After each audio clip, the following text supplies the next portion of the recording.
Hello bachcho, let's see the question, and the question says that if integral x cos alpha plus 1 divided by x square plus 2 x cos alpha plus 1 whole power 3 by 2 dx is equal to f of x divided by square root of g of x plus constant c, then find f of x and g of x. तो हम लोग क्या करेंगे, यहाँ पे सबसे पहले हमारा की कॉन्सेप्ट लिख लेंगे जो यूज करने वाले हैं. नाउ हमारा जो फर्स्ट की कॉन्सेप्ट है जो यहाँ यूज होगा वो होगा d by D X of X का power n which is equal to होता है n x का पावर n माइनस 1. हमारा जो सेकेंड की कॉन्सेप्ट है जो यहाँ यूज होगा वो होगा इंटीग्रल ऑफ x का power n dx which is equal to हो जाएगा x का power n plus 1 divided by n plus 1 plus constant c. तो अब ये दोनों की कॉन्सेप्ट यूज करके हम अपने क्वेश्चन को सॉल्व करेंगे. तो यहाँ पे हमारे पास जो इंटीग्रल गिवन है जो लेफ्ट हैंड साइड में है वो है integral x cos alpha plus 1 divided by x square plus 2x cos alpha plus 1 whole power 3 by 2 dx. Now this is equal to integral numerator वाले टर्म को as it is लिख लेते हैं x cos alpha plus 1 dx divided by denominator में क्या करेंगे, x square common लेके उसको ब्रैकेट के बाहर लेकर आ जाएंगे. तो ये क्या हो जाएगा, x square and then whole power 3 by 2 ऐसा होगा. बाहर लेकर आ रहे हैं एक्स स्क्वायर को ब्रैकेट के.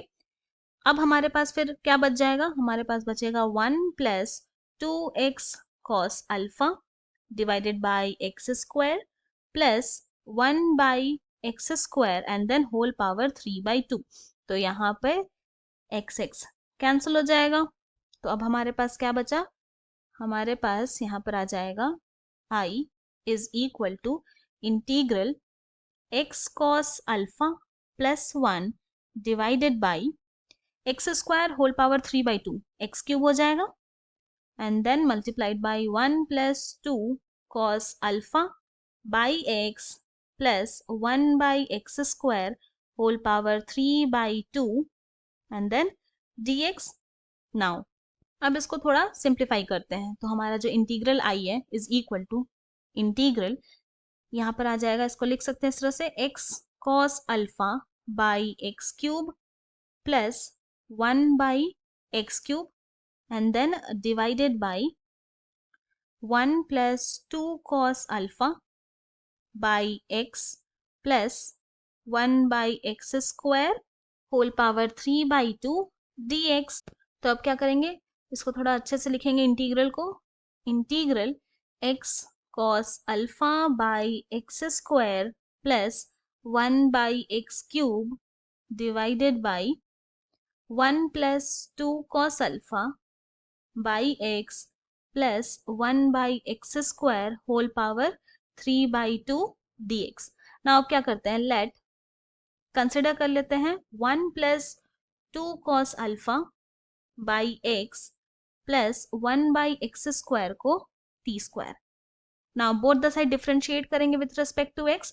तो d by D X of 1 plus 2 cos alpha तो कांस्टेंट है तो इसको बाहर ही लिख देंगे 2 cos अल्फा एंड देन फिर डिफरेंशिएट करेंगे 1 बाई एक्स को. तो d by D X of 1 by x plus d by dx of 1 by x square is equal to d by dx of t square.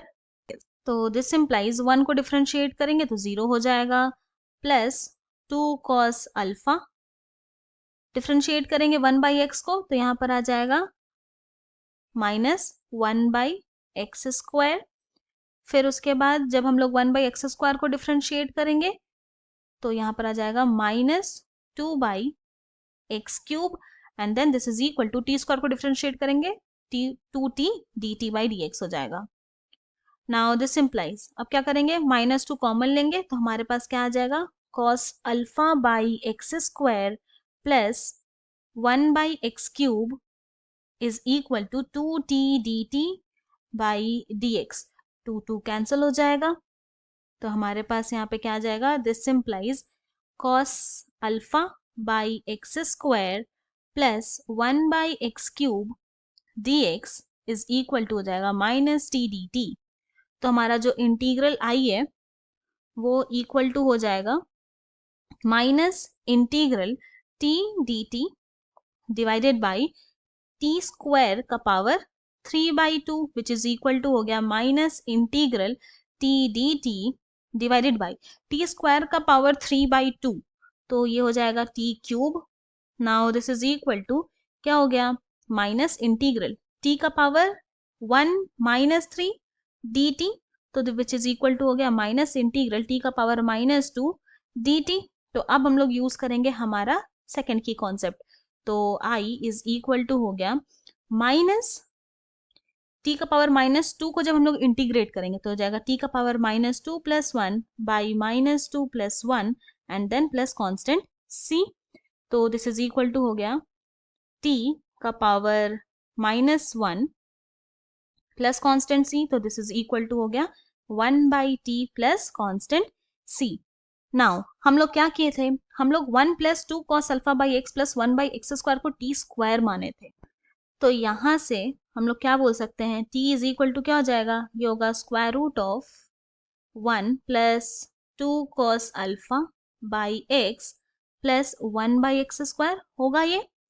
तो बस t के place में put कर देंगे, तो दिस इज इक्वल टू हो जाएगा 1/√(1 + 2 cos α/x + 1/x² and then plus constant c। इसको सिंप्लीफाई करेंगे तो दिस इज इक्वल टू 1/√(, क्या हो जाएगा यहाँ पे, x² + 2x cos α + 1 divided by x² plus constant c।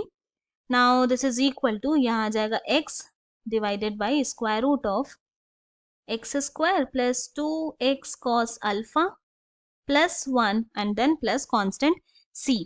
तो ये क्या आया, ये i आया। पर हमें क्वेश्चन में क्या गिवन है, सिंस गिवन है कि integral x cos α + 1 divided by x² + 2x cos α + 1 whole का power 3/2 dx is equal to है f(x) divided by √g(x) plus constant c। तो जब दोनों को कंपेयर करेंगे तो देयरफॉर क्या आ जाएगा यहाँ पे, f(x) इज इक्वल टू हो जाएगा x and g(x) is equal to हो जाएगा, g(x) क्या आया था यहाँ पे, x² + 2x cos α + 1, यही आएगा और यही हमें चाहिए था। तो हेंस हम लोग ये बोल सकते हैं कि दी वैल्यू ऑफ